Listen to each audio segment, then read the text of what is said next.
165 جنيه ايرادات فيلم بيومي فؤاد. تحيه لكل راجل جدع وكل واحده جدعه ما راحتش الفيلم ومحدش دخله ومحدش عبره.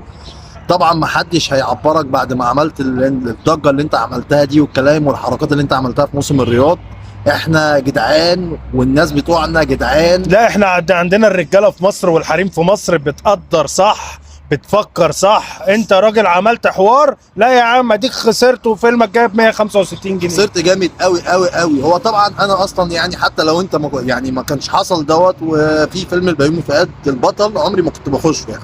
انت يعني تساعد تبقى سنيد لكن ما ينفعش تبقى النجم الاول بصراحه. وفي نفس الوقت هو ما حدش هيخش لك اصلا، يعني انت بطل الفيلم، هو اصلا كده كده مع الاضافه ان ما حدش هيخش لك ويتفرج عليك الا لما تكون داخل بقى انت كومبارس، داخل تتنطط، داخل تتشقلب، داخل تضحك، داخل تهزر وكيري كيري وميري ميري كده يعني. للاسف كمان كان معاك ناس حلوه